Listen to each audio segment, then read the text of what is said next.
Yo, what is going on, guys? Flashverse here, and welcome back to another video on Batwoman Season 1. And this will be my review and breakdown for the finale for this season, titled Oh Mouse.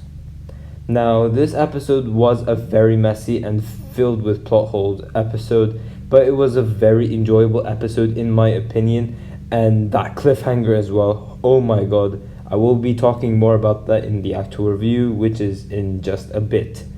But also, before I get into the review, I would also like to say, just like the other Arrowverse shows, due to the pandemic, the season 4 Batwoman also got cut short. So yeah, Batwoman was originally supposed to have 3 more episodes, but this one does serve as a decent enough finale in my opinion. And when you watch this episode, you would see why they chose this episode to be the season finale. And before I get into the review, however, you guys don't forget to drop a like on the video and subscribe to the channel so you are aware of more Arrowverse content coming your way, with my Supergirl season finale video coming tomorrow. And spoiler alert, in case you haven't caught up with Batwoman and haven't watched this episode, you have been warned. But yeah, let's get into my review and breakdown for the episode.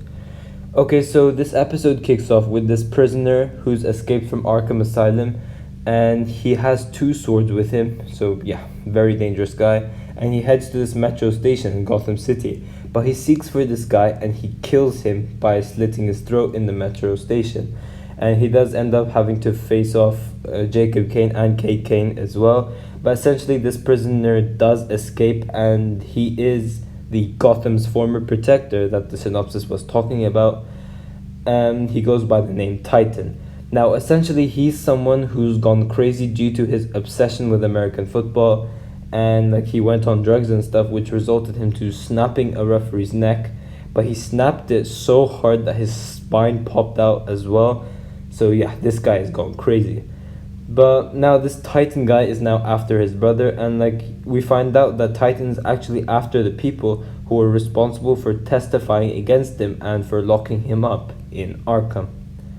But the guy he killed was actually this football medic who lied about his brain scans, which made Titan having to to kill him, because these people made him look insane, which resulted him going to Arkham Asylum, and he is after his coach. Now, we do have the things with Mouse and Alice, and he doesn't like Alice's plans and stuff. So those two are having their own argument, and Hush is going crazy as well, since he doesn't like the face that Alice was going to give him, and he demands for a new one. He even pulls a gun on Alice, and he's like, you have to give me a better face than that, because I gave you Lucius Fox's journal and the key basically to killing Batwoman, so you owe me a good face. And we then have Alice having to go to this place, and she looks for that green rock called kryptonite. Now we find out that Bruce Wayne is the only person who apparently has kryptonite in Gotham City. Well, Lucius Fox, but obviously it's going to be in the hands of Bruce Wayne. Now, it was interesting for me that the kryptonite can also harm it can harm the Kryptonians, obviously, but it could also penetrate the Batsuit, which I found interesting. But yeah, Luke is trying to find a method to destroy that last piece of kryptonite that they have, and so the Batsuit will be impenetrable, basically. But we have Jacob Kane attempting to make Batwoman look like a criminal.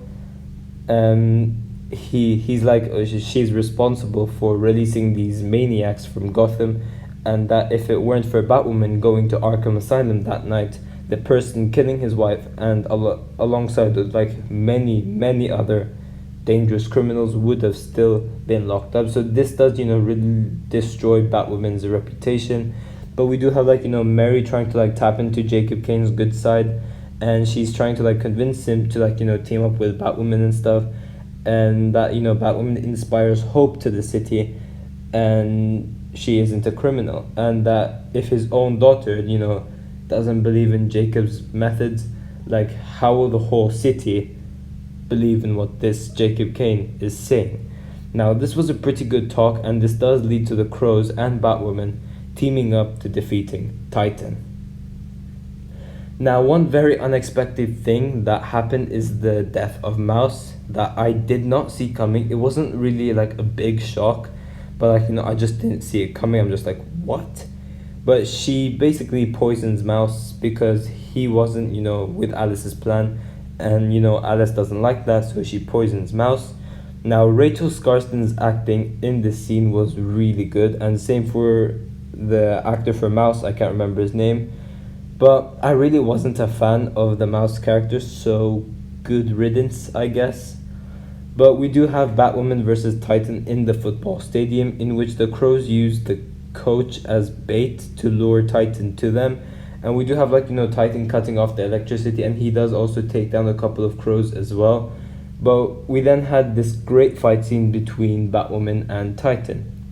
We also had Kate trying to tap into Titan's good side, in which Titan regrets what he did and lets Kate go, and he was gonna surrender and stuff, but too late for that. This leads to a bunch of Crows just spamming all their ammo they have on Titan, and they just kill him in cold blood. Now, this pisses Kate off, but we also have Jacob, Kane, and the Crows stab Batwoman in the back as they try to kill her, but due to her suit being bulletproof, she's able to escape with no problem.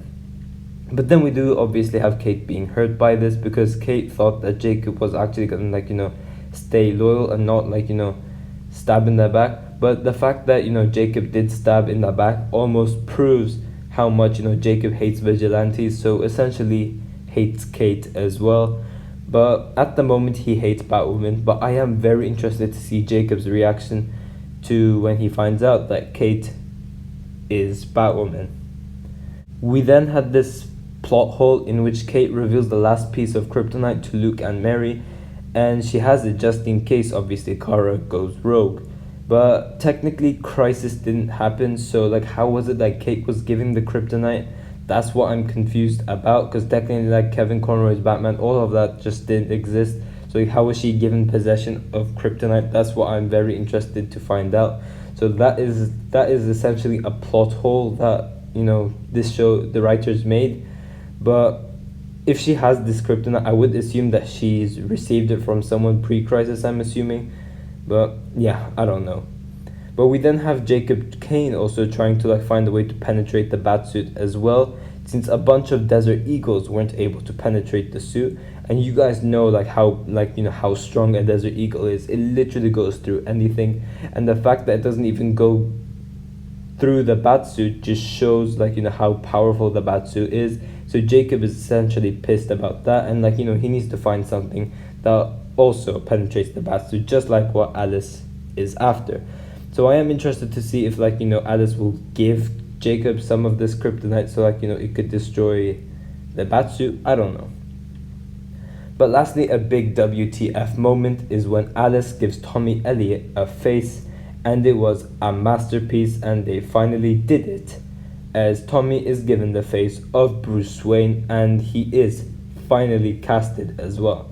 Now, Bruce Wayne is played by Warren Christie, and he just looks like a perfect Bruce Wayne. You look at him and you'll see the Bruce Wayne in him. And although it isn't the real Bruce Wayne, I just love how they casted Bruce Wayne, and they're finding a way to bring him into the show. But actually, Warren Christie did play another character in the Arrowverse. He played Carrier Brown on Arrow Season 1, but he had a very small role, so I don't think many people noticed when Warren Christie was casted as Batman. But yeah, for those who noticed, then yeah. But yeah, this probably hints to Bruce Wayne appearing sometime in the original finale or in season 2, since they've already casted Bruce, so now it's about time that they bring him into the season. Now we know this season, the show, but we know the season was cut short, so maybe this story could have been wrapped up in the original finale, and we have the original Bruce wondering why there's an imposter, so this could lead to the real Bruce Wayne coming back to Gotham, who knows, and could possibly end up seeing him suit up as Batman, as well as they did also have some concept art for the Batman suit. It's like, why would they just make that suit for nothing? So they should like bring it into use, and hopefully Warner Brothers does give them the the rights to use Batman as well, because that would just be sick. But yeah, I do understand why this is the finale, and it was a very well done finale, well ending, and no one saw it coming. That cliffhanger was just insane. But yeah, Batwoman really got better post Crisis, and although the finale wasn't as good, the last 3 episodes just were really good. But yeah, we also have to take into account that the season got short, so this isn't the original finale, just like The Flash and Supergirls. But I am very interested to see what's next. Now, we know the villain for the first 3 episodes at least is still Alice, and she is a really good character and my favorite character on this show. And Rachel Skarsten does really carry this show. She carried the entire season 1, so I hope she doesn't go to waste. But overall, this episode was pretty enjoyable. However, it was a pretty messy and filled with plot hole episode, and I will give it a 7 out of 10. And yeah guys, that is pretty much it for the video. If you guys have enjoyed the video, please give a like and subscribe, and I will see you guys in my next video.